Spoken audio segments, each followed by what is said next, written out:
bom. Pessoal, então, boa noite, né? Sejam bem-vindos a mais uma aula ao vivo aí de Direito Processual Civil, né? Parte de recursos. Conforme o nosso cronograma aqui do semestre, vocês podem ver aquele que eu passei no primeiro dia de aula, né? Nós estamos seguindo ele direitinho.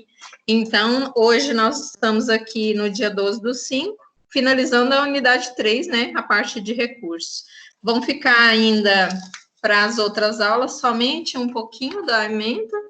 Hoje nós vamos ver agravo interno e embargo de declaração. E seguindo aí o 994 do CPC, nós temos para a aula que vem recurso ordinário, especial e extraordinário, que nós vamos ver de uma maneira em conjunto, né, o recurso extraordinário especial, e depois, na outra aula, agravo em recurso especial extraordinário e embargo de divergência.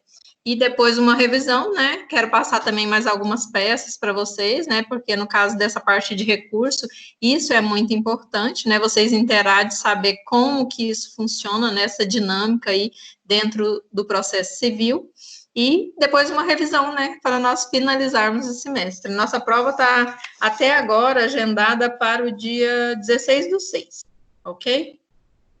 Segundo bimestre. É porque vocês vão ter ainda uma prova interativa numa semana anterior, eu penso que nós temos 3 aulas só depois da de hoje.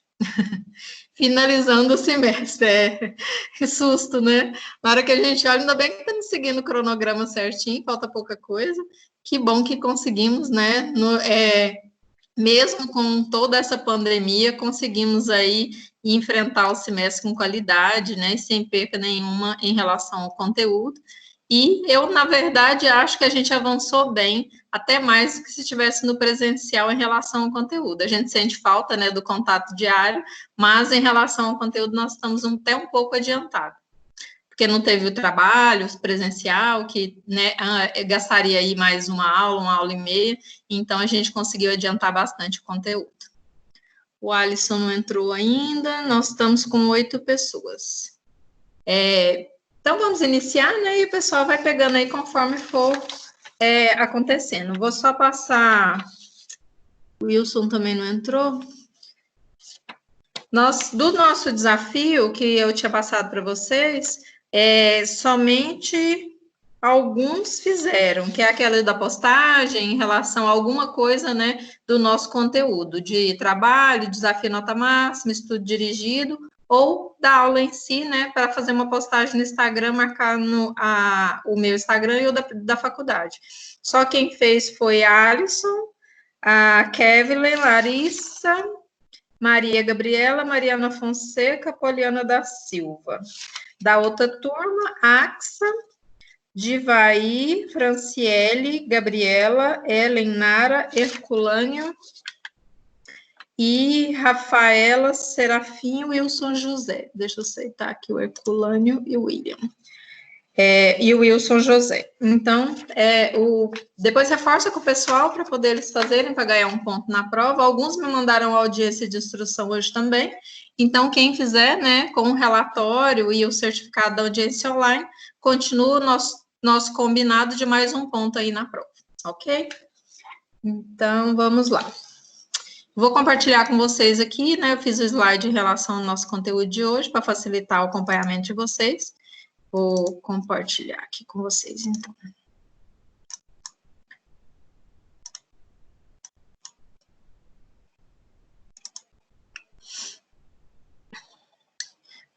Nós vimos o agravo de instrumento na aula passada, agora nós vamos para o agravo interno. Vou aumentar aqui para poder ver. Consegue acompanhar, Larissa, agravo interno? Está conseguindo ver o slide, Larissa? Sim, prof, tudo certo. Ok, então vamos lá. Então, o agravo interno, né, ele a utilização dele, qual que é o objetivo da gente interpor um agravo interno? Ele é mais um recurso, né, contra decisões, só que as decisões de unipessoais, ou seja, de uma pessoa só que lá no tribunal. Quando é uma decisão em primeiro grau, nós temos o juiz ACO, né, que é aquele juiz que julga sozinho. Só que o agravo interno, ele vai ser cabível somente em segunda instância. Então, quando nós temos uma decisão no tribunal que o relator faz antecipadamente, né, fazendo ali aquele juízo de admissibilidade, e ele vai de encontro com o seu entendimento, o que você entende, né, que seja o adequado, você pretende reverter, interpor um recurso para reverter aquela decisão unipessoal do relator, você vai interpor um agravo interno. Só que nesse caso, não somente para o relator, em que pese a lei prevê relator, mas no caso a jurisprudência também trouxe para esse rol a decisão unipessoal também do presidente ou vice-presidente do tribunal, porque ele da mesma forma pode julgar de maneira unipessoal algum processo em algum momento. No caso, então, o que você tem que entender é que o agravo interno ele vai ser cabível somente no tribunal para decisões unipessoais. Então, se for aquela decisão pela turma, né, no caso já são todos os desembargadores que estão decidindo, o agravo interno não é cabível. Aí seria outro recurso.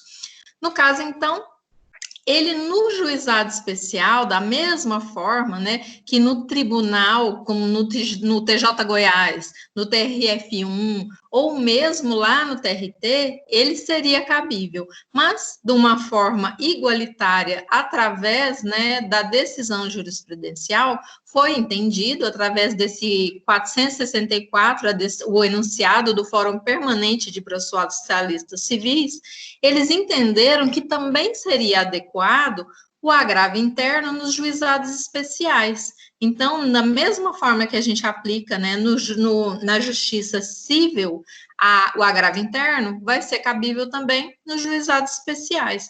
O que esse enunciado, né, 464 dos processualistas entendeu? Eles fazem uma reunião em relação à discussão de temas, e nessa reunião foi decidido alguns enunciados que vão ser aplicados em relação a essas, que não tem uma lei específica sobre isso, eles decidem de uma maneira unânime, pelo menos pela maioria dos processualistas, para serem aplicados, né, no caso aí, no juizado especial.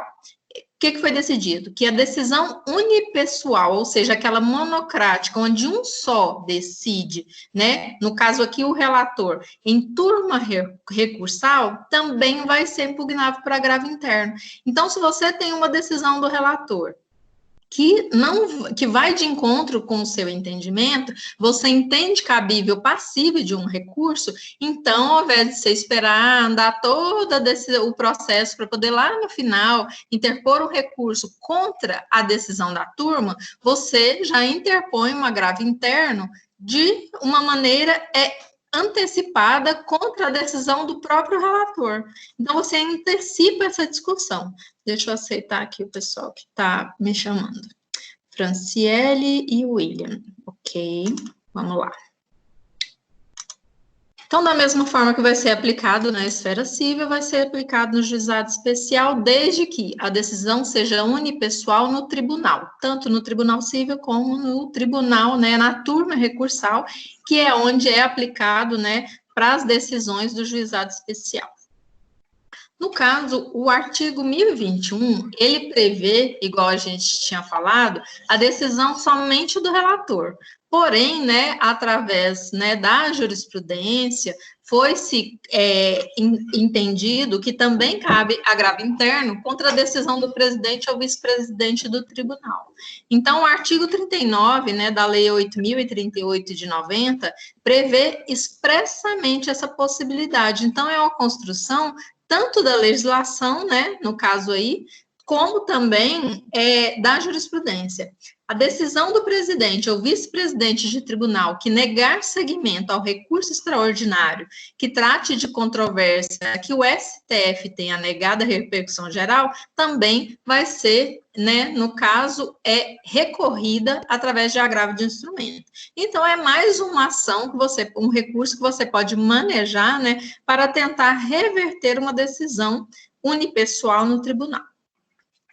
Decisão do presidente ou vice-presidente de tribunal que negar seguimento ao recurso extraordinário ou o recurso especial, lembrando que o recurso extraordinário vai para o STF, recurso especial para o STJ, né, interposto contra acórdão em conformidade com precedente de repercussão geral ou de recurso especial em questão repetitiva, que é aquela mesma história que a gente já viu, já tem um julgamento repetitivo, né, no caso, então, ou de repercussão geral, e isso já tem uma decisão que vai ser certa, né, em relação a isso. Então, não tem por que, né, deixar tramitar essa decisão unipessoal do presidente ou vice-presidente que vai de encontro, né, com essas decisões pretéritas. D, decisão do presidente ou vice-presidente de tribunal que sobrestar, ou seja, parar o recurso que versar sobre controvérsia de caráter repetitivo, ainda que não decidida por tribunal superior. Porque não adianta você deixar parar um recurso que lá no final vai de encontro a uma decisão repetitiva também. E decisão do presidente, tem um som voltando. Deixa eu ver aqui quem que é para poder não atrapalhar vocês a escutarem a minha aula. Eu acho que é do Divaí ou da Herculânea. Vocês fecham o som, por favor? Deixa eu ver aqui se eu consigo. Isso, vamos lá. Então, vamos voltar aqui. Pronto. Não sei onde eu parei mais agora. Vamos no de novo, que eu acho que eu esqueci. Onde que eu tinha parado? Decisão do presidente ou vice-presidente de tribunal que indeferir o requerimento que alude o parágrafo 6º do 1035. Ou seja, também, né, tem uma decisão aqui onde presidente e vice-presidente deu uma decisão de maneira pessoal e que vai de encontro também, né, a uma previsão legal aí. Decisão do presidente ou vice-presidente de tribunal que indeferir o requerimento, né, no caso do parágrafo 2º do artigo 1036. O que se entende aqui é que toda decisão unipessoal do relator ou do presidente ou vice-presidente que vai de encontro, né, ao que você solicitou, ou vai de encontro àquela ementa em recurso repetitivo, ou ao recurso especial também, que já foi decidido, né, em julgamento de precedente, também vai ser cabível aí, né, o agravo interno. Deixa eu aceitar aqui quem estava me chamando. Eu sempre gosto de esperar um pouquinho para poder não ficar parando, mas o pessoal demora um pouquinho para entrar. Então, vamos lá. É melhor com exemplos, né, do que em relação à letra da lei, que às vezes fica um pouco confuso. Então, o CPC de 2000... É só começar aqui, chama só um minuto. Vamos lá.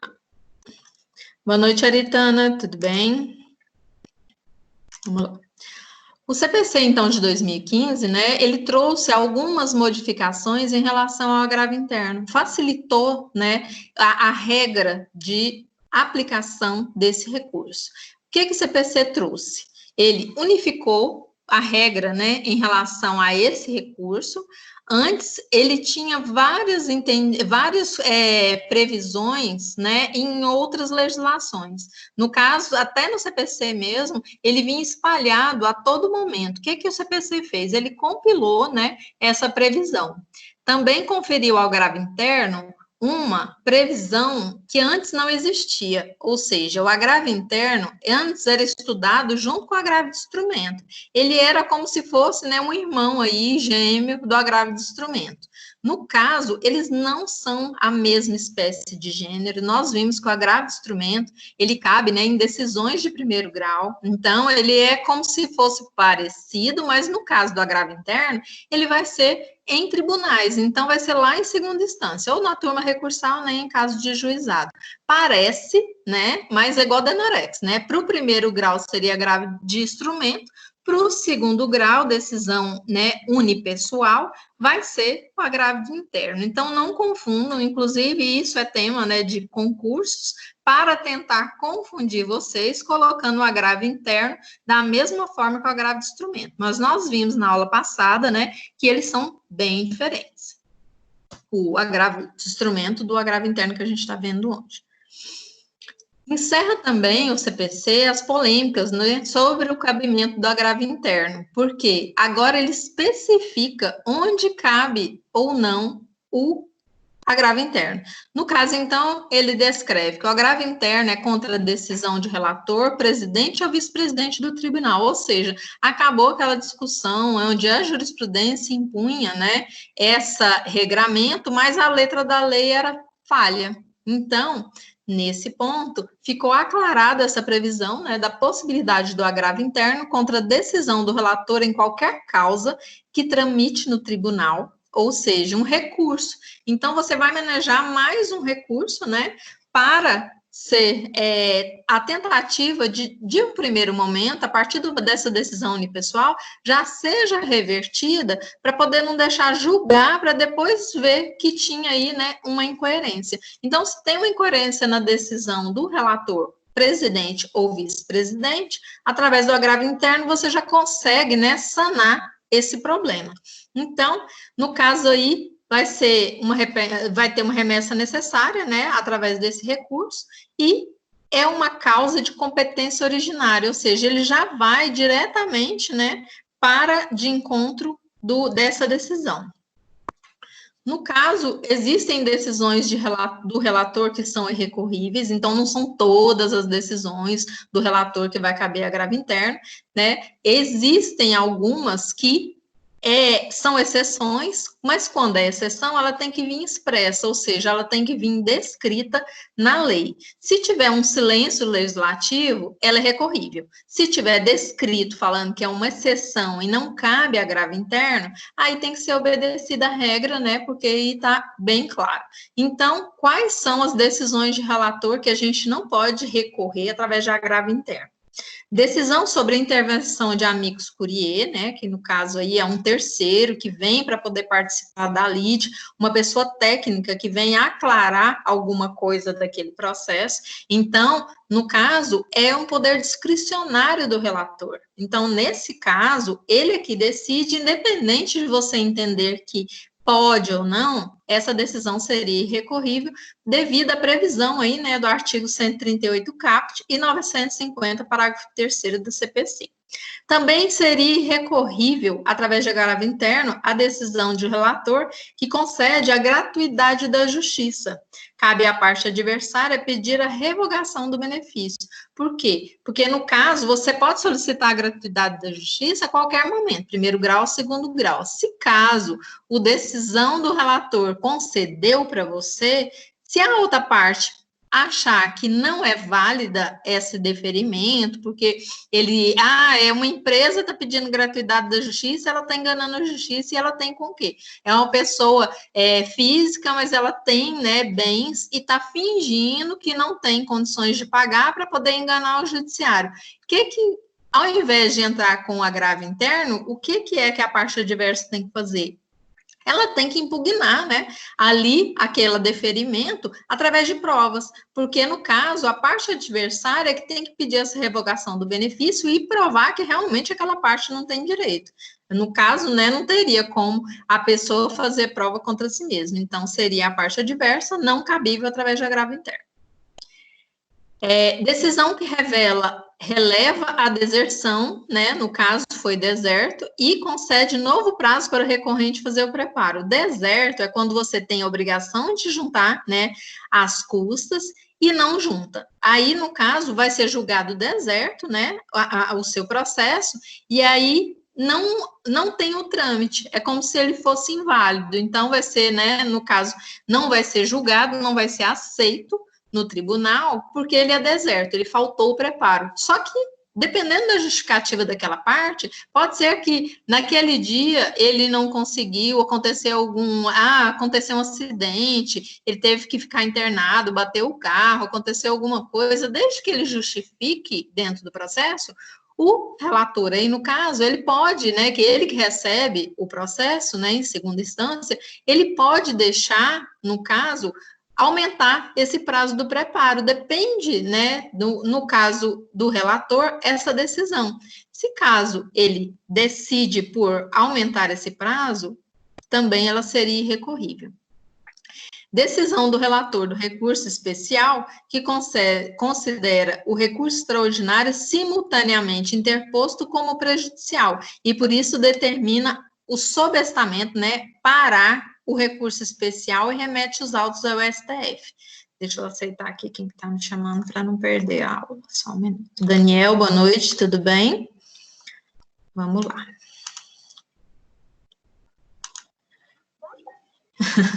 É só eu compartilhar a tela aqui, já chama. Peraí, gente. Ana Vitória, boa noite, tudo bem? Eu tenho que aprender como é que compartilha as duas telas. Tudo bem? Então, essa decisão do relator em recurso especial, que quando está ao mesmo tempo, recurso especial extraordinário, ele manda, né, no caso, parar para poder, né, remeter o recurso extraordinário aí ao STF, também é irrecorrível, né, porque também é um poder discricionário do relator. Decisão do relator do recurso extraordinário que não considera prejudicial o recurso especial que foi interposto simultaneamente e, por isso, determina a devolução dos autos ao STJ para julgamento do recurso especial. Então, também essa é ipsis literis descrita na lei e não cabe agravo interno. Então, por que é que nessas decisões não pode ser interposto o agravo interno? Porque nesses casos que a gente acabou de ler, existe ausência de prejuízo para a parte, ou seja, não está tendo para ela um prejuízo que seja, né, notório e que seria aí cabível ao agravo interno, ela não está tendo um prejuízo. Então, por isso que o agravo interno, nesse caso, não é cabível, porque as decisões, nesse caso, é procedimental, ou seja, a decisão do relator é discricionária, e ele pode, né, nesse caso, aceitar ou não, conforme a nossa previsão aqui, desde que, né, no caso, não traga nenhum prejuízo para as partes. E também tem a previsão explícita da lei, então, sendo irrecorrível através de agravo interno. O prazo. Como nós vimos, né, na aula passada, os prazos no Código de Processo Civil, para a felicidade geral de vocês, né, porque quando eu estudei, cada um tinha um prazo, a gente tinha uma tabelinha que ficava decorando dias para poder não confundir, para vocês facilitou demais, né, porque o agravo interno também, quanto aos demais, né, bem parecido, exceto, né, uma especificidade ou outra, mas a maioria deles, e para o agravo interno também é 15 dias, né, prazos em dias úteis, igual a gente já tinha visto. Então, no caso, o prazo de 5 dias era no artigo 1070 do CPC antigo, e, no caso, uniformizou-se, né, todos os prazos para 15 dias, além do que deu mais prazo aí, que esse agravo interno daria aí cerca de 30, 32 dias, dependendo do mês que ele cair. Então, além de unificar, né, que facilitou para vocês, também deu um alento aí, né, para os advogados que não tem que ficar correndo dia e noite para poder fazer o recurso. Então, cabível agravo interno, no prazo de 15 dias úteis, contra a decisão de relator ou outra decisão unipessoal proferida pelo tribunal. No caso, o presidente ou vice-presidente do tribunal, que é aquele, né, que você direciona o seu recurso. A Fazenda Pública, em relação ao agravo interno, o Ministério Público e a Defensoria dispõem de prazo em dobro, né, para interposição. Lembrando que essa é uma prerrogativa, né, dos entes públicos aqui, né, que trabalham em defesa da sociedade. Então, da mesma forma que a gente já viu nos outros recursos, aqui também, né, ele vai ter o prazo em dobro. Tem também o enunciado 116 da súmula do STJ. A Fazenda Pública e o Ministério Público têm prazo em dobro para interpor agravo regimental no STJ. Deixa eu aceitar quem está chamando aqui. Fábio. Boa noite, Fábio, tudo bem? Vamos ver se hoje a gente consegue completar, né? Ele estava com problema da internet na aula passada. Então, vamos lá. Então, o prazo em dobro, né, para a Fazenda Pública, para o Ministério Público e Defensoria, não se aplica quando a lei estabelecer prazo próprio ou específico para cada um deles. Então, se no caso tiver uma lei própria em relação àquele processo que está tramitando, vai prevalecer a norma específica direcionada para esse ente público e não a regra geral. Claro que toda vez que você tem uma regra específica, a gente utiliza ela primeiro e subsidiariamente as regras gerais. Então, nesse caso, nada mais é do que a aplicação da regra.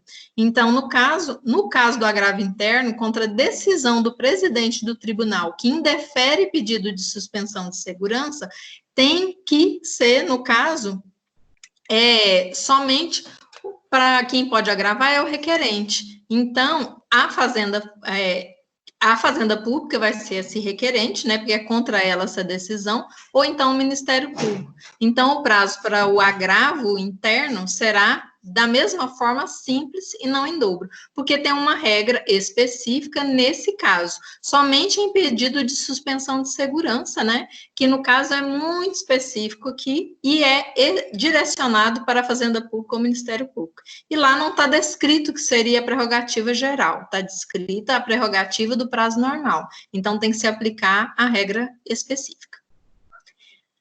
A dispensa de preparo, regularidade formal e contrarrazões. Como que acontece isso dentro do processo?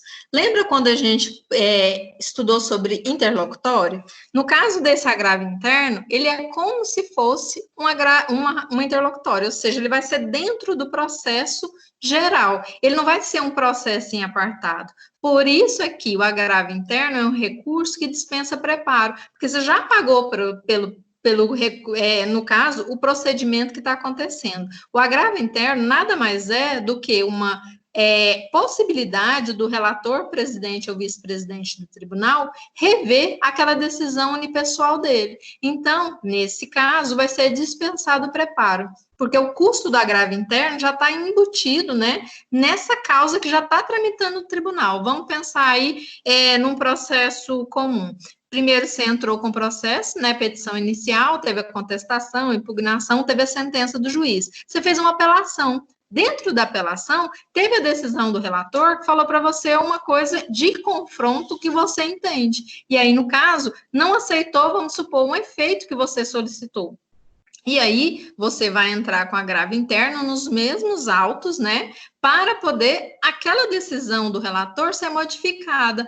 Para ser modificada através do agravo interno, já foi pago pela apelação. Então, nesse caso, não tem como pagar o recurso dentro do recurso, porque você já está tramitando, né? Tanto que quando vai ter a ementa das decisões, fala agravo interno em apelação, então vai assim, é um processo, é como se fosse recurso do recurso, por isso não se paga custas. Essas despesas, então, já foram antecipadas ao ser protocolada a própria apelação. No caso, foi paga pelo recorrente ou pelo autor da ação de competência originária. Então, já foi pago, né? Dessa forma, não precisa pagar novamente. Nessa petição do agravo interno, ele tem que direcionar a discussão em relação ao que ele entende que tem que ser impugnado dentro da decisão do relator ou presidente ou vice-presidente. Então, esse agravo interno não é para discutir a causa, não é para discutir o recurso, é para discutir a decisão em si. Então, você vai falar nos termos que foi decidido dessa forma, mas está de encontro, né? Está em confronto com as provas dos autos, está em confronto com o que entende a jurisprudência. Então, nesse caso, é como se você chamasse a atenção daquele relator para a verificação do que ele decidiu. Então, você vai impugnar especificamente, né, o fundamento dessa decisão agravada. Essa é uma previsão obrigatória do artigo 1021, parágrafo 1º do CPC. No caso, a regularidade formal. Trata-se de regra, né, no caso dessa previsão do 1021, do princípio da boa-fé e do contraditório. Por quê?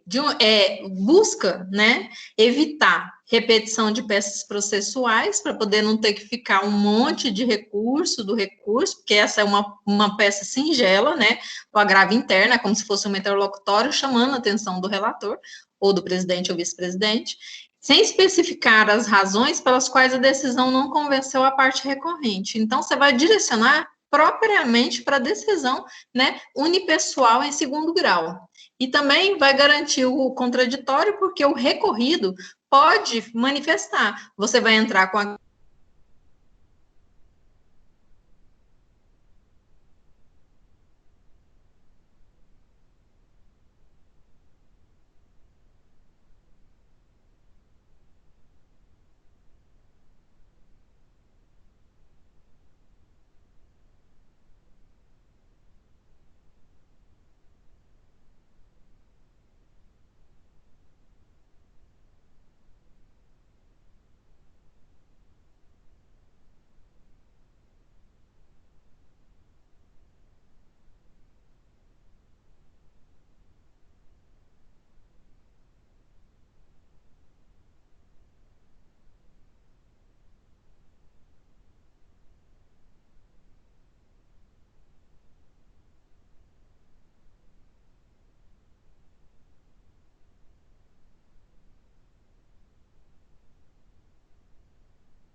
Eu estou sem ouvir a professora. Caiu, na verdade. Eu mandei uma mensagem agora para ela. Agora, uns 3 minutinhos até ela voltar. Obrigado, Larissa. De nada.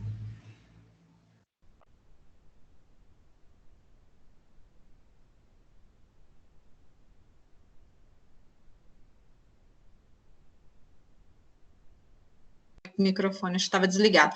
Larissa, tá me escutando? Ana Vitória? Agora sim, voltou. Sumiu tudo aqui. Então, vamos voltar aqui. Sim, tá ok. Ok.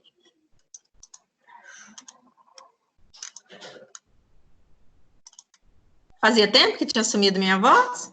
Porque a internet caiu? Foi agora? Foi agora, né? Já estava aqui, né? Foi agorinha, Então, ok. Deixa eu voltar aqui um pouquinho, então. Então, a dispensa do preparo é porque é um recurso dentro do outro recurso que já foi pago. Então, se você já está pagando a apelação, se você for entrar com agravo interno dentro dos mesmos autos, isso já foi pago, né, no início das custas desse primeiro recurso. A petição do agravo interno, então, tem que especificar o que está sendo impugnado em relação à decisão do relator, presidente ou vice-presidente do tribunal. Nesse caso também, busca-se a adequação, né, do princípio da boa-fé e do contraditório, porque também o recorrente e o recorrido vai poder se manifestar. Recorrente, rebatendo a decisão aí do relator, e o recorrido, no caso, vai apresentar, ter o mesmo prazo de 15 dias de interposição do agravo interno para apresentar a sua contrarrazão. Então, se no caso, né, o recorrente fala contra a decisão do relator, se o recorrido entende válido, ele vai no mesmo sentido. Se caso ele é em contrário, ele vai se manifestar em sentido contrário, pedindo para que o relator não aceite aquelas razões. Então, no caso, essas contrarrazões do CPC no agravo interno está previsto expressamente no CPC 2015, aclarando aí o procedimento do agravo interno. Coisa que não existia no CPC anterior. Essa impugnação específica em relação às razões, né, do recorrente no agravo interno, também, né, tem uma previsão aí no artigo 932, incisos 4 e 5, né, para que seja manifestada de uma forma precedente, dando a oportunidade do contraditório do recorrido.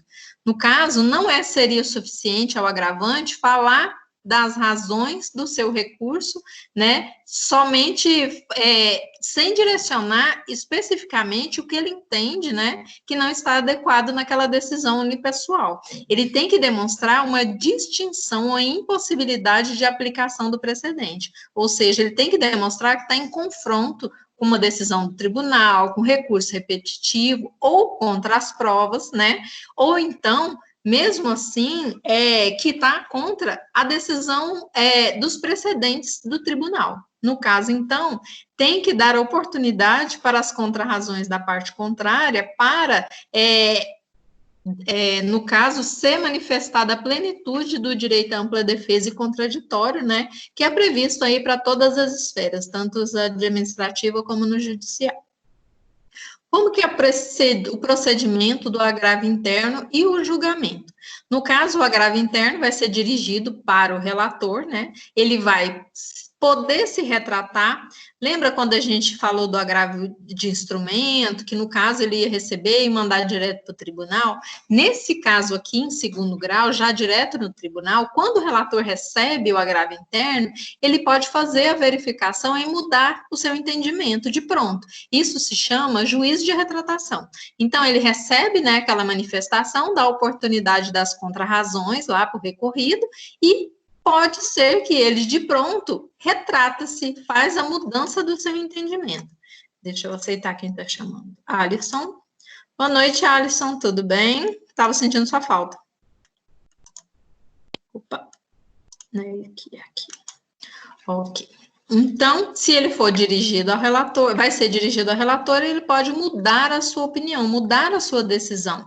E antes de retratar-se, terá o relator que ouvir a parte agravada, ou seja, aquelas contrarrazões que a gente estava falando, no prazo de 15 dias, também ele tem que receber primeiro, antes de se manifestar. Depois dessa manifestação do contraditório, através do recorrido pelas contrarrazões, o relator vai levar o recurso para ser julgado pelo órgão colegiado, ou seja, se ele se retrata, já muda isso nos autos, e ok, se ele não se retrata, ele já manda, né, o órgão colegiado incluir em pauta para ter uma decisão colegiada, ou seja, ele dá a oportunidade de ser verificada se a decisão dele está ok perante o tribunal. No caso, então, o parágrafo 2º do artigo 1021 prevê também que o grave interno não pode ser julgado monocraticamente pelo relator, porque já houve uma decisão inicial que está sendo contestada através do agravo interno. Então, ele não pode manifestar um monte de vezes sobre a mesma coisa. Ou ele se retrata, ou então ele manda para o órgão colegiado, que aí é a decisão e não uma retratação. Se for uma nova decisão em relação àquilo, vai para o colegiado, né, para decidir aí de uma maneira mais específica.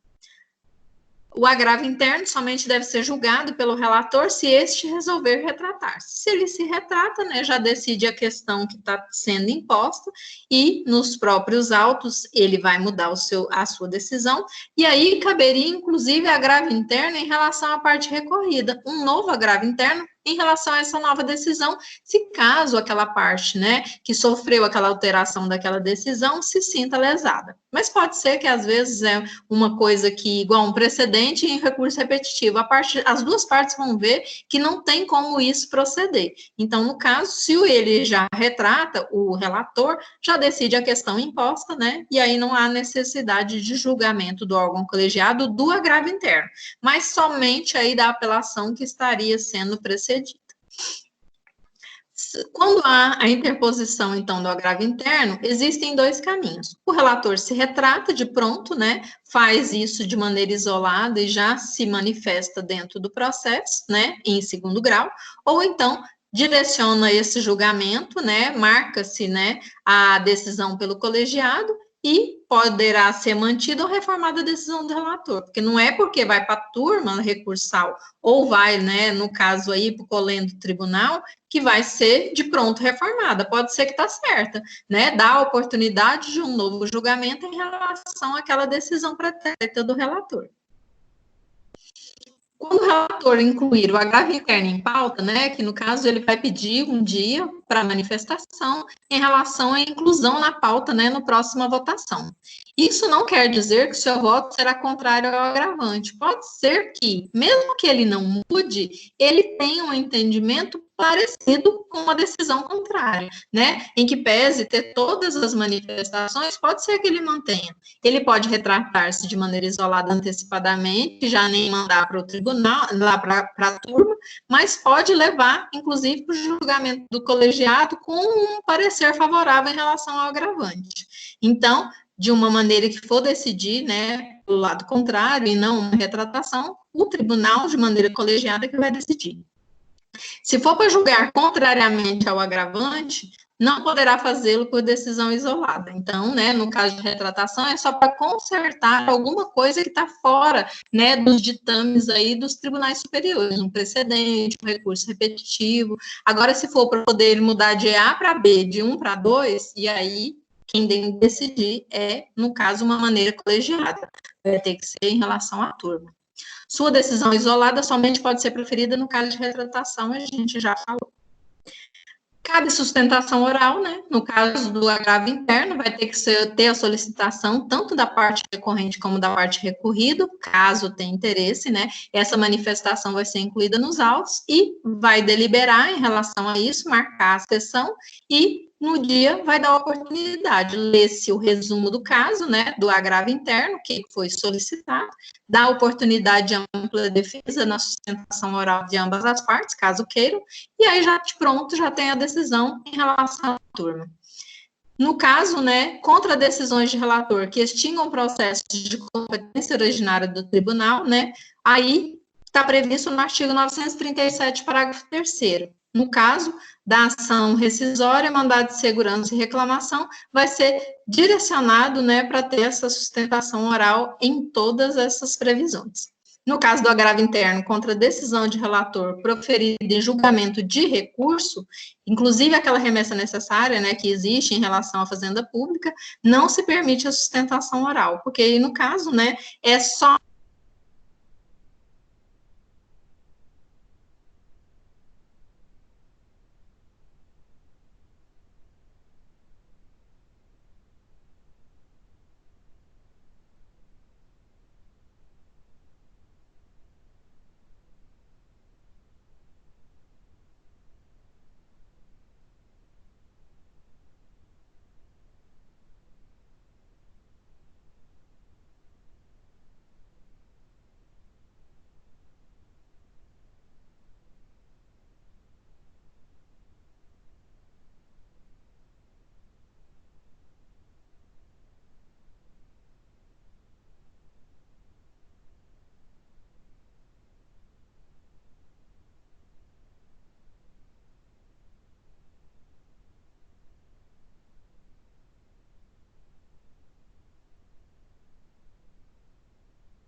Caiu de novo?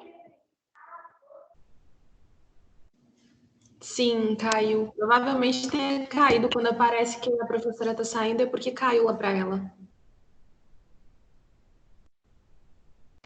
Então tá bom. Obrigada, Larissa. Mas rapidinho ela já volta.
Pessoal, a professora pediu para aguardar só mais uns minutinhos que ela já está conseguindo conectar de novo.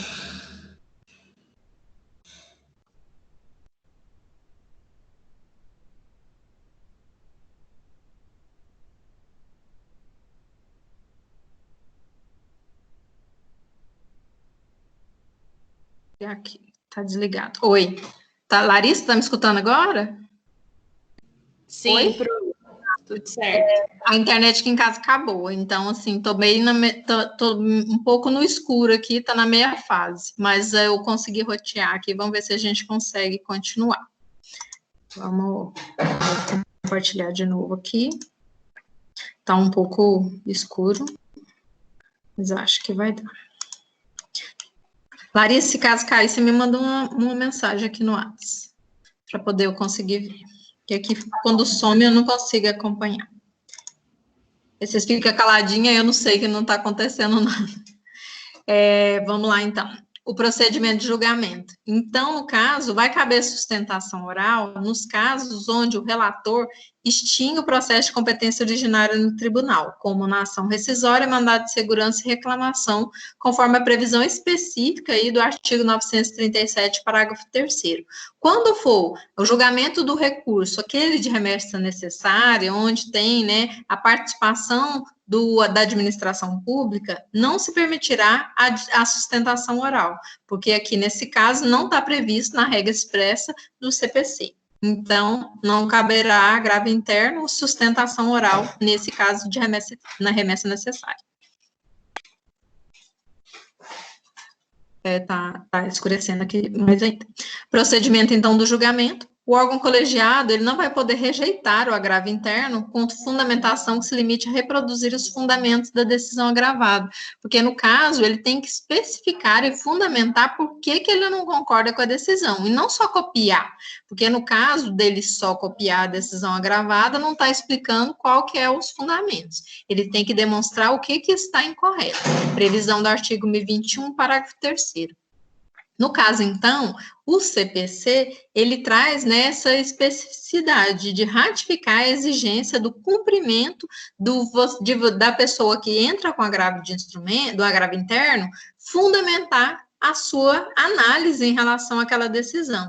Por quê? Porque o julgador, o órgão colegiado que vai julgar, né, tem que motivar também essa previsão. Então, da mesma forma que na decisão unipessoal do relator, ele tem que motivar a decisão dele, por que ele está decidindo daquela forma, também tem que ter aí uma exigência de impugnação especificada, conforme o artigo 1021 descreve, e tem que fundamentar também, de dar forma que, em que pese o relator ter decidido o contrário, aquele recorrente ele tem que se manifestar de uma forma que consiga se fazer entender, fundamentando por que ele entende que é indevida aquela decisão daquela forma.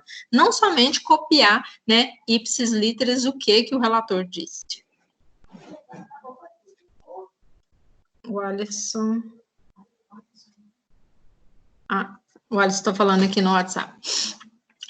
No caso, então, caso seja provido o agravo interno, ou seja, ele foi julgado procedente, né? Provido é procedente.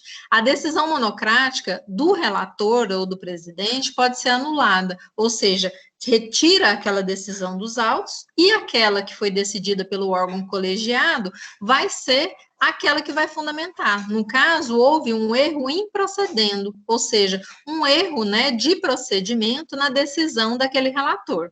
No caso, se ela não tiver fundamentada, principalmente. Então, se caso o relator dá uma decisão, né, contrária à fundamentação dos autos, ou não fundamenta necessariamente para poder descrever por que ele decidiu daquela forma, ela vai ser anulada, né, retirada daqueles autos. Ou então, se caso for parcial, né, um erro injudicando, um erro de manifestação, de entendimento em relação ao relator, ela pode ser simplesmente reformada, ou seja, parcialmente vai ser modificado, como no caso de ter decidido com base em precedente vinculante que não se aplica ao caso, ou seja, ele analisou, achou que dava certo aquela decisão naquele caso, mas quando foi verificar os fundamentos,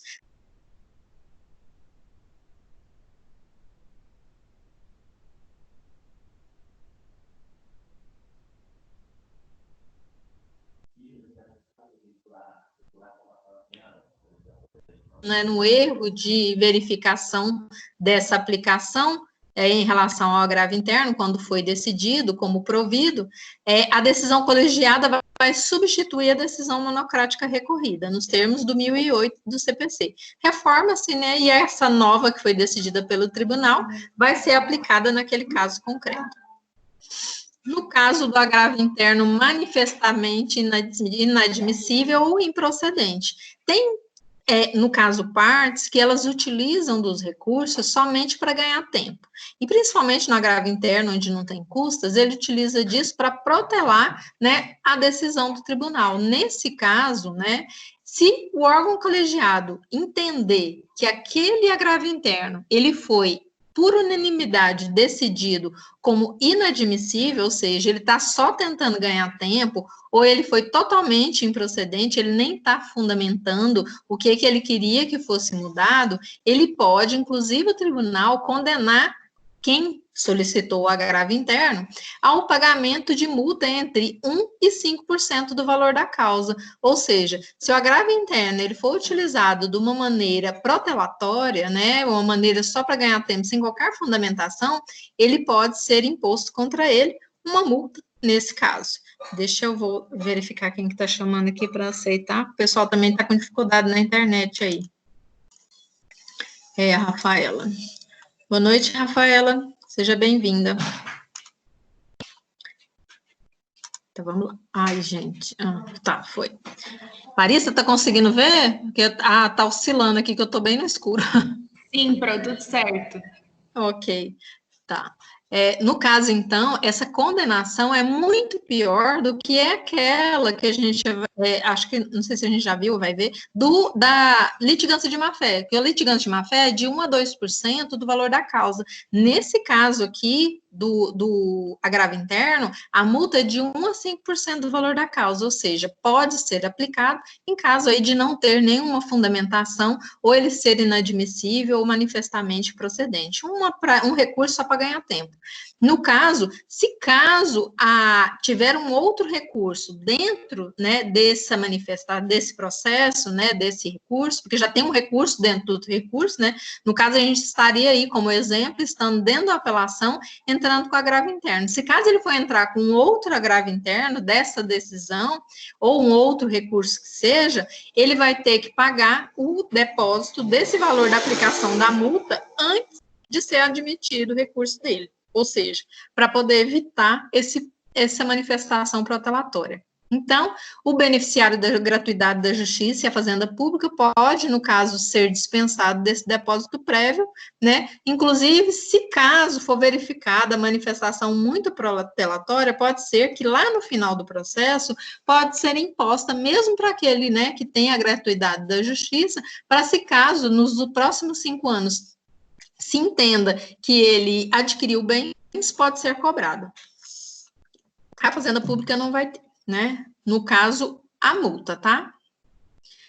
No CPC, no caso, ele tem, né, um microsistema de regras aplicáveis aos entes públicos, ou seja, a gente tem privilégios, né, igual a gente já viu, para a Fazenda Pública, o Ministério Público e a Defensoria Pública. Para que isso? Para poder facilitar a defesa da sociedade, porque esses representantes, né, Fazenda Pública, Ministério Público e Defensoria, elas atuam em defesa da sociedade, principalmente aquela hipossuficiente que não tem condições, né, de custear um advogado particular. Então, para esses entes, tem aí uma proteção, um privilégio.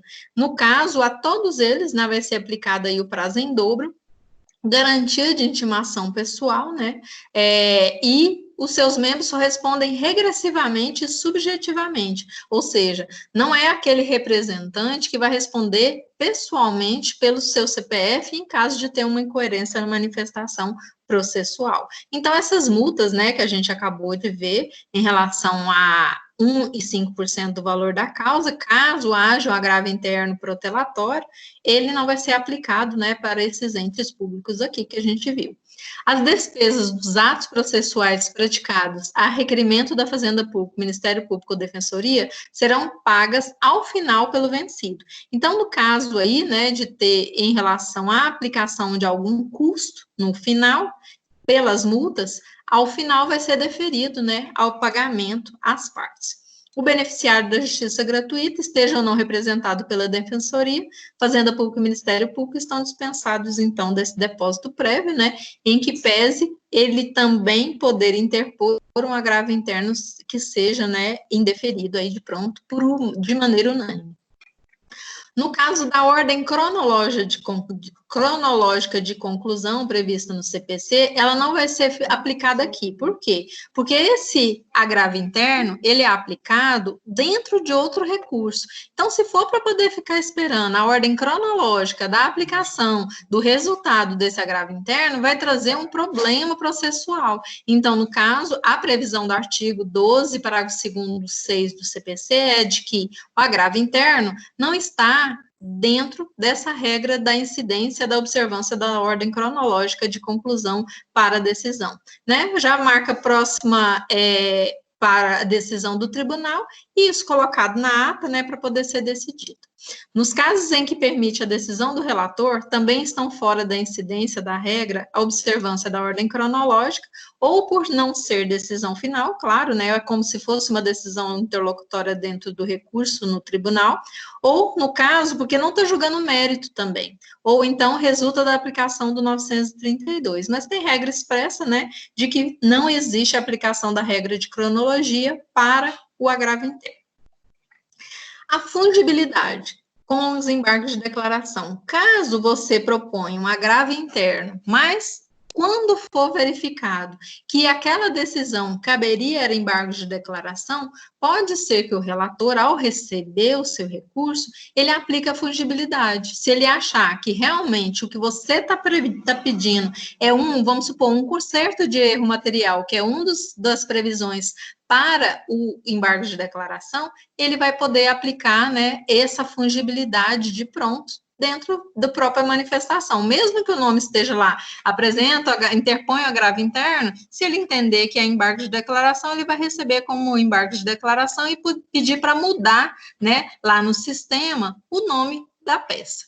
Desde que determine previamente a intimação do recorrente para que no prazo de 5 dias complemente as razões recursais. Claro, fundamentação dos embargos de declaração é diferente do agravo interno. Nesse caso, então, você tem que complementar as razões recursais, inclusive eu trouxe alguns embargos de declaração para vocês verificarem hoje, de modo a ajustar ele para a previsão dos embargos de declaração e não do agravo interno, que seria mais singelo, porque o agravo interno ele vai aplicar somente para aquela decisão do relator. No caso do embargo de declaração, né, ele pode ampliar um pouco. Por que é que a gente utiliza o princípio da fungibilidade, né, em relação aos embargos de declaração e agravo interno? Por causa da previsão legal do artigo 1024, parágrafo 3º. Outro, porque a gente obedece à regra do princípio da boa-fé, cooperação e contraditório, né, para trazer aí o melhor possível dentro, né, dessa parte recursal no tribunal. Trouxe para vocês um resumo do que é o agravo interno e um modelinho para vocês, básico, e depois a gente vai ver um agravo que é bem parecido com o interno, mas ele é lá da Justiça do Trabalho, trouxe para vocês hoje a título de curiosidade.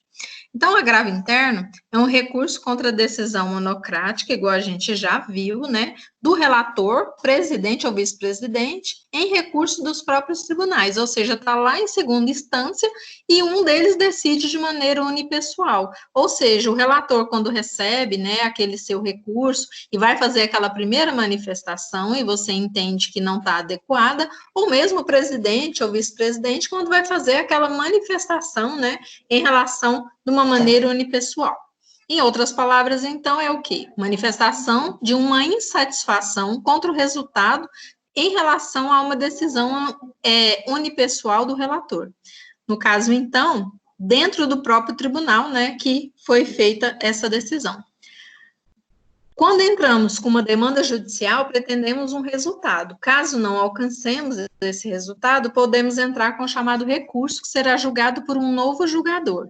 Nesse caso, do Tribunal Superior, do agravo interno, vai ser julgado por um órgão colegiado, caso o relator não faça a sua retratação. Então, o que você está buscando é um recurso dentro de outro recurso na segunda instância, em relação àquela decisão, né, parcial que foi do relator, e também de tudo que você está discutindo dentro do recurso, né, que já está aí em segunda instância.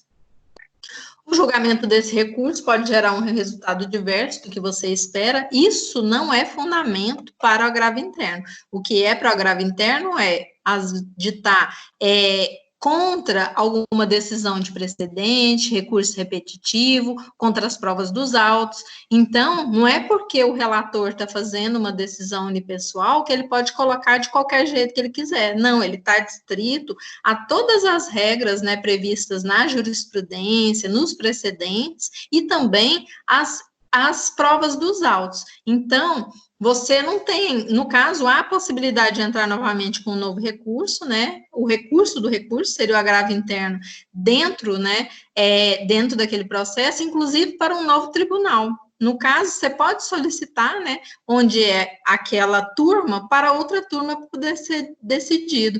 Pode ser, né? Que seja suspeita aquela decisão daquele relator.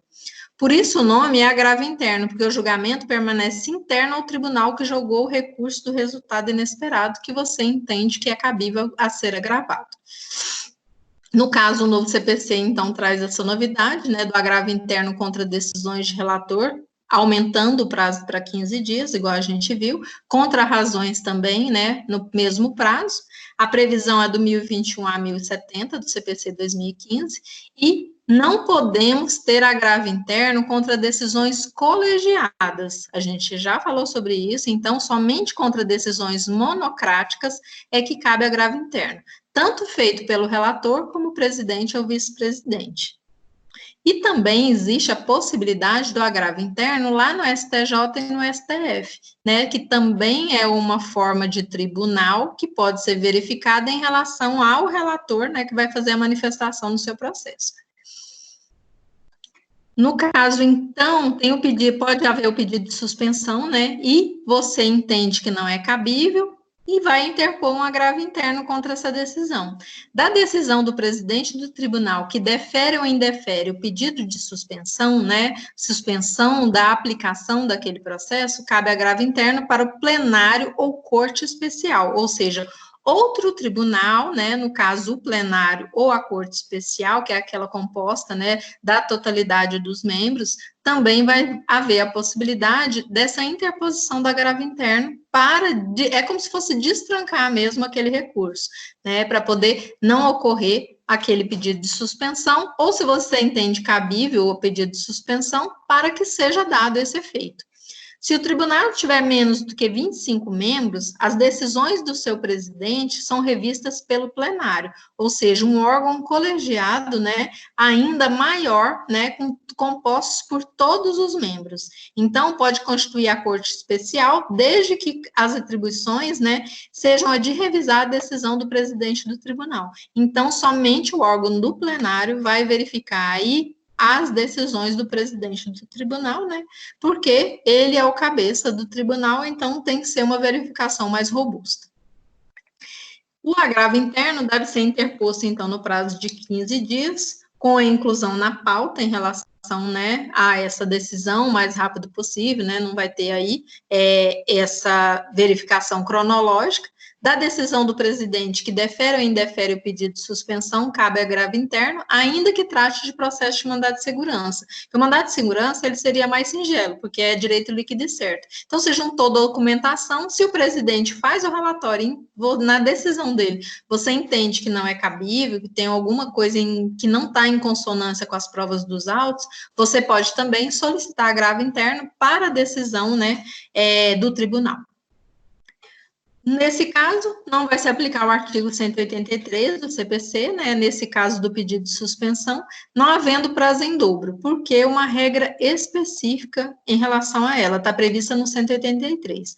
trata de prazo próprio, igual a gente viu, tudo que for para o ente público que esteja prescrito aquela forma especial, a regra geral não vai ser aplicada.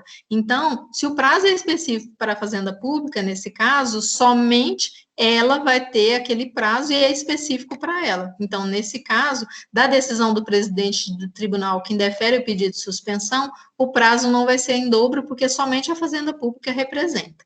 Tudo está, no caso, então, a demonstrar que tanto na decisão que defere ou que indefere o pedido de suspensão, vai caber, então, agravo interno no prazo de 15 dias, que é o prazo da regra geral aí, mas não vai ser em dobro. O agravo interno segue o mesmo modelo de uma petição geral, os requisitos 319, que a gente já viu, e o que é necessário existir? O fato que você vai contar, por que a decisão tem que ser agravada, né? O que na decisão do relator está destoando, né, das provas dos autos, por exemplo, a parte do direito, onde você vai fundamentar tudo contra essa decisão, e o pedido para ser cassada aquela decisão, para ser primeiro, né, revista, porque ele mesmo pode fazer a retratação, ou para ser cassada ao final pelo tribunal, ou mesmo para ser reformada parcialmente, caso seja essa a sua solicitação. Trouxe para vocês um modelinho básico aí do agravo interno. Eu tive que, né, cortar ele em partes para poder caber aqui no slide, mas para ficar maior e ficar mais entendível para vocês. Excelente, eu acho que ele está também no material do AVA de vocês, tá?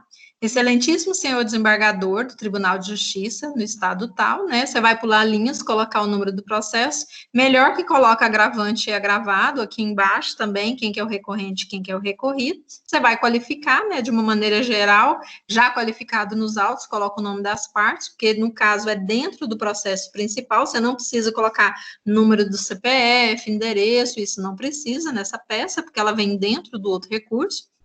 Vem por meio, né, no caso aqui, vamos colocar um nome aqui, Leonardo DiCaprio, veio por meio de seus procuradores a esse tribunal com o fulcro no artigo. Aí você vai fundamentar, né, o do agravo interno, ou então contra uma previsão do regimento interno, se caso tiver a decisão do relator, né, em confronto com ela, desse tribunal e artigos 1021 e seguintes do CPC, interpor agravo interno em face da decisão de folhas tal. Você vai demonstrar lá dentro, né, do processo onde que você entende que está em desacordo, né, para ser uma decisão agravada, que deferiu ou indeferiu a ação, né, o andamento em relação àquela apelação, em relação àquele processo que está tramitando, em face de, aí você vai colocar o nome da parte agravada aí.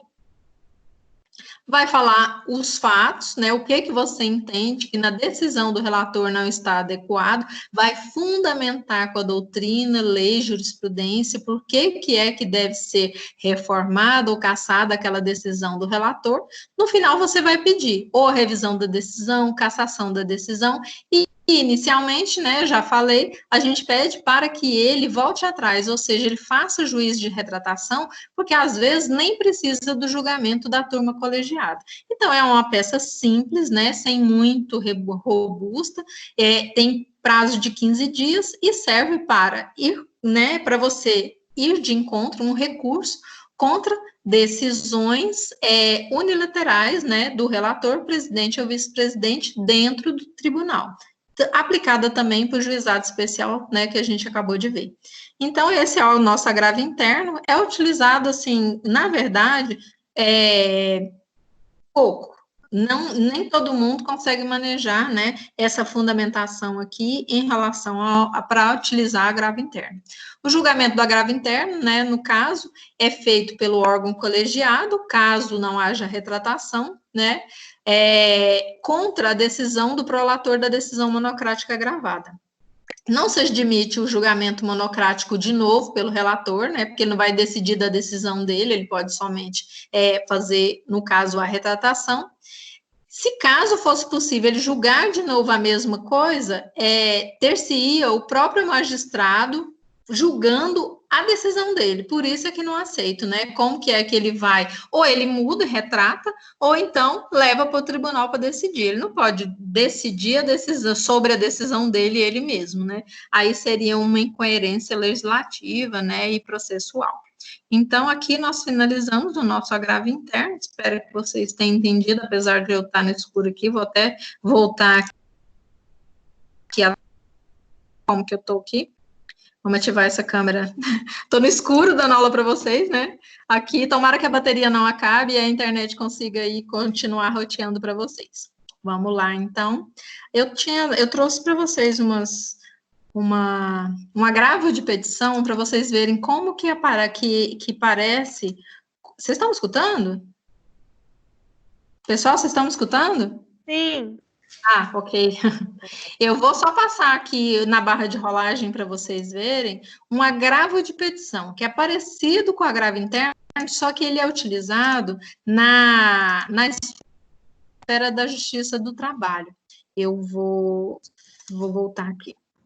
Esse agravo de petição, que parece o agravo interno, que é o do cível, só que é na Justiça do Trabalho, foi interposto contra uns cálculos que foram feitos na Justiça do Trabalho.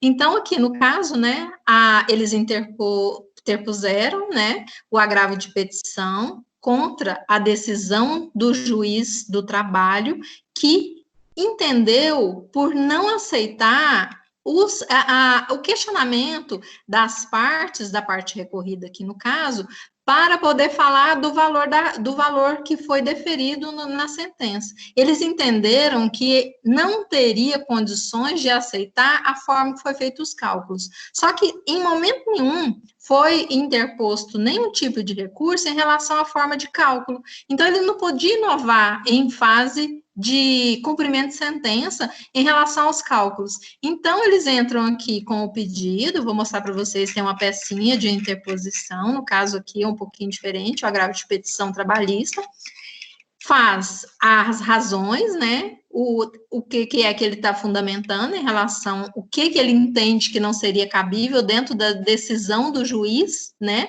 no caso aqui, a forma de correção ele entende não cabível e tal, e ele vai falando e pede para poder ser reformada a decisão. Vou colocar aqui só para vocês verem como que é que funciona na Justiça do Trabalho. Então, aqui, deixa eu puxar aqui, que acho que anda mais rápido. Aqui, o pedido. O pedido dele é, a reclamada ratifique os seus cálculos, que para poder o juiz mudar a forma de cálculo que ele entendeu, né, que não aceitou o que eles pediram em relação à forma de cálculos. Eu fiz as contrarrazões do agravo, né, falando para não ser aceito, porque a decisão do juiz estava ok, então não tinha nada para ser reformado, então eu vim, né, fazer a contraminuta do agravo de petição, e também, da mesma forma, falei que a decisão do tribunal estava tudo correta, que foi isso também aceito pelo juiz, a forma de cálculo, a forma de horas extras, e pedi para que fosse mantida a forma da decisão, aqui, ó, requer que seja admitida a presente contraminuta para que haja bem acolher a preliminar exposta, negando o provimento e conhecimento ao agravo de petição, e que não, caso assim Vossa Excelência não entenda no mérito, deve ser negado o provimento, né, por questão de justiça, para que não seja aceito o agravo deles. E aí, no caso, que seja imposta, né, também uma pena de litigância de má-fé, igual a gente tinha visto, porque eu entendo que essa manifestação do agravo deles foi totalmente protelatório, né, com o fito de procrastinar o feito, para poder demorar para poder pagar a condenação, e pedir também a aplicação da execução imediata da conta dos cálculos judiciais. Vem aqui a decisão em relação a isso que foi interposto. Ai, não está abrindo. Ai, não vai abrir. E aí, o juiz falou? Que não aceitava, porque eles estavam utilizando mesmo para protelar. Então, assim, o que vocês têm que entender é que todos os recursos são cabíveis, mas nem sempre eles são adequados. Não é porque você tem a possibilidade de entrar com agravo interno que ele vai ser necessariamente cabível naquele momento, que ele vai ser o adequado. Então, se for para utilizar de um processo só para ganhar tempo, não faça, porque essa forma pode ser que seja aplicada contra você uma multa, né? E isso não é bom para nenhuma das partes, porque quem vai custear isso aí é o seu cliente. Então, somente quando você tiver mesmo fundamentação adequada, é que deve ser manejado os recursos. Aquele recurso, inclusive, né, do agravo de petição, ele tem formas bem específicas de serem fundamentados, né? E caso não seja necessário, se for só para protelar, não maneja o recurso, ok?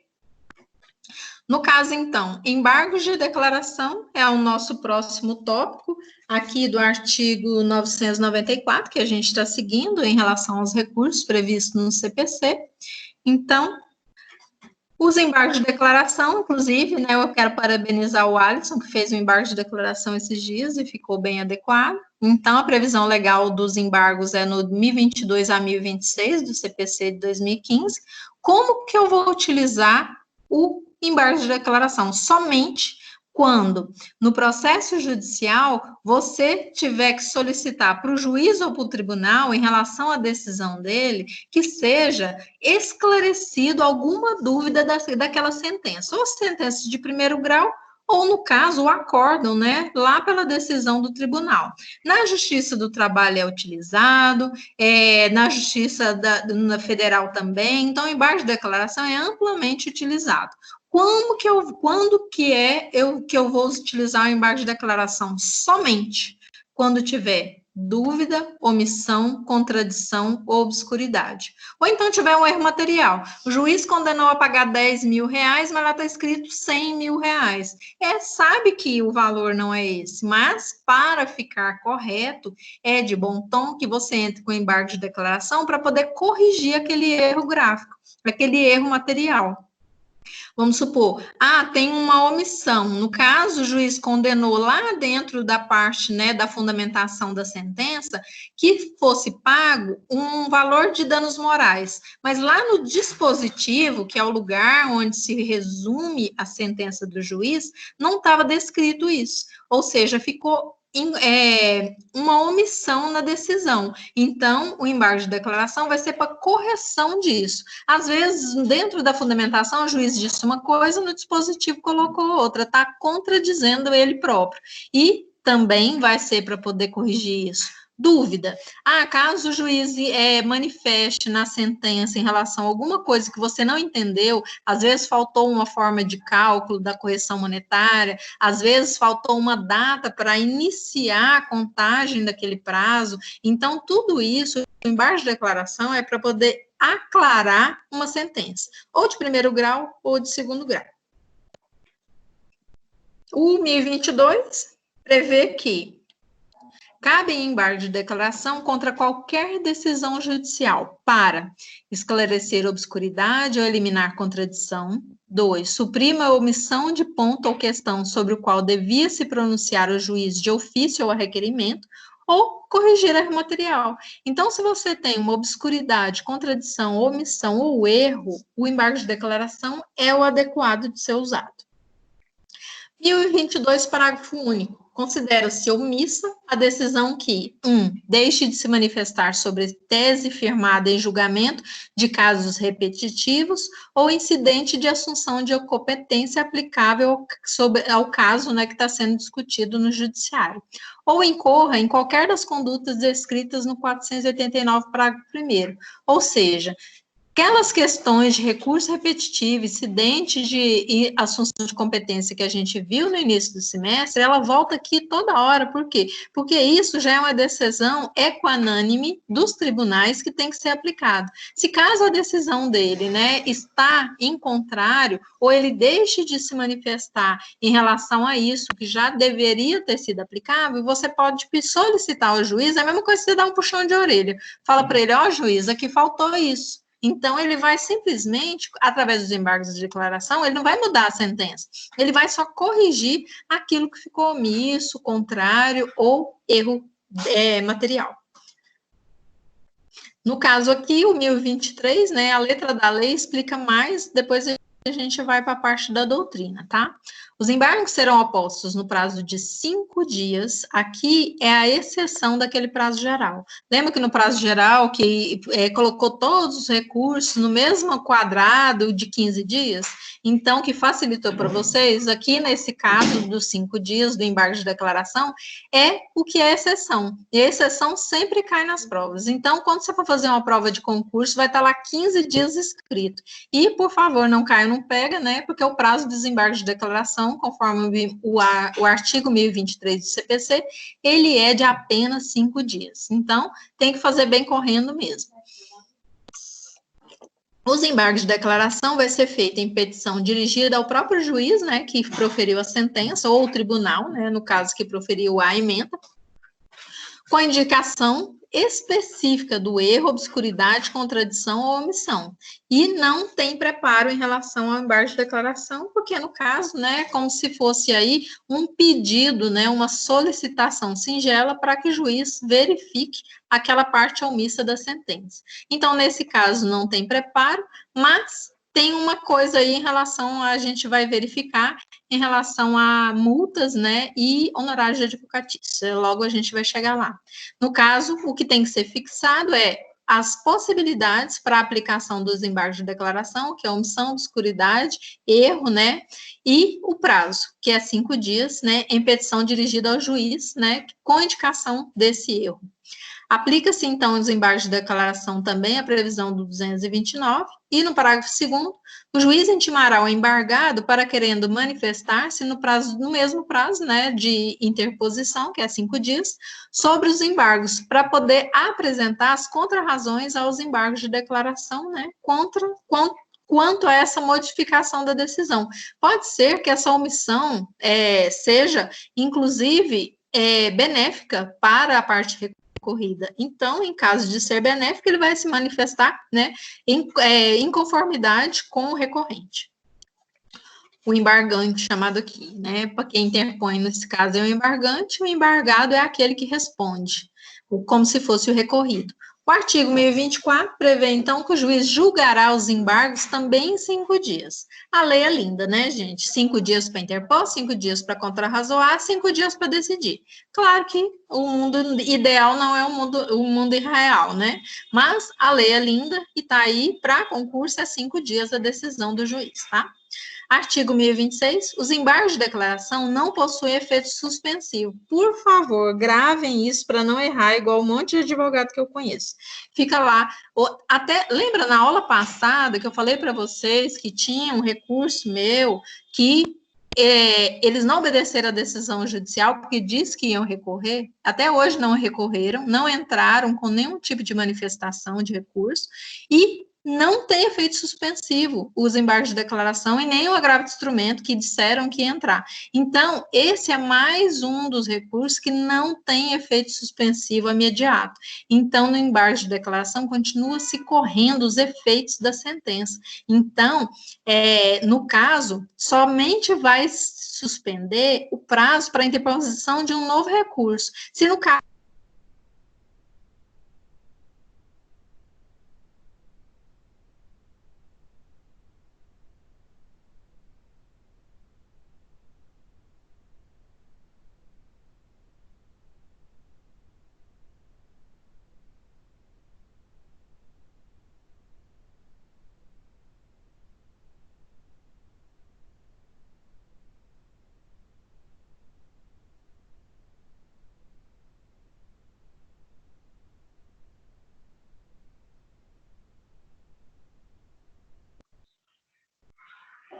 Gente, só a minha aula aqui que saiu a voz.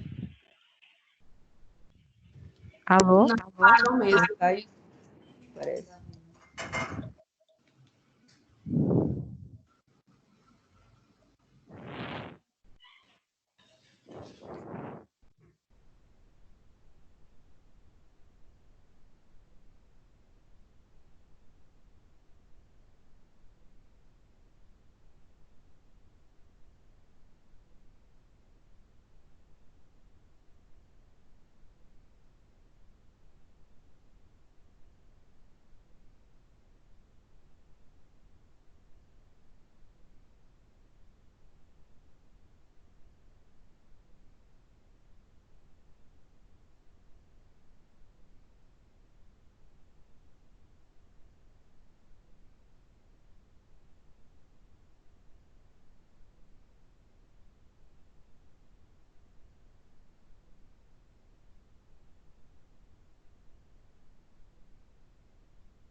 O pessoal tá me escutando?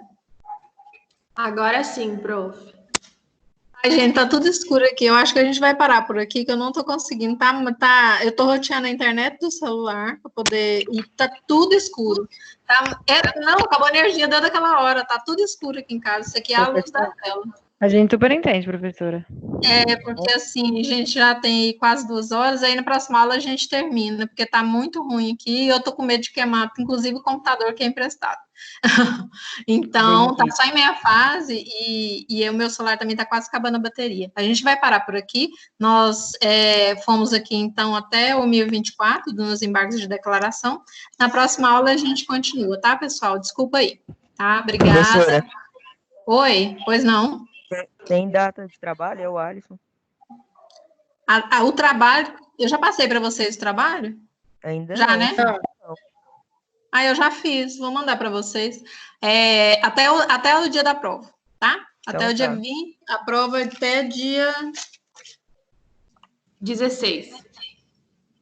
Isso, avaliação oficial, 16/6, tá? Eu até na próxima aula, às vezes eu te mando aí durante a semana e você já passa para o pessoal, tá bom? Eu vou fazer umas questões de concurso, vocês respondem e aí já vai treinando aí para a prova, ok? Tá bom. Pessoal, obrigada. Eu queria tirar só uma dúvida com a senhora antes, rapidinho. Pode falar. Em relação... Peraí, rapidinho.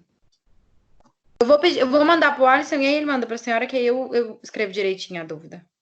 Ok, pode ser. Aí eu esclareço para você, tá bom? Tá. Pessoal, quem me mandou alguma coisa no WhatsApp e precisar de alguma resposta, me manda novamente, porque eu perdi as conversas no WhatsApp ontem, que meu celular travou e eu tive que reinstalar. Então, quem precisar de alguma coisa urgente aí, me reenvia, por favor, os prints, aquelas publicações que vocês fizeram, porque eu perdi tudo lá em relação a tudo que estava até ontem. E aí, o pessoal, por favor, me mandar novamente, ok?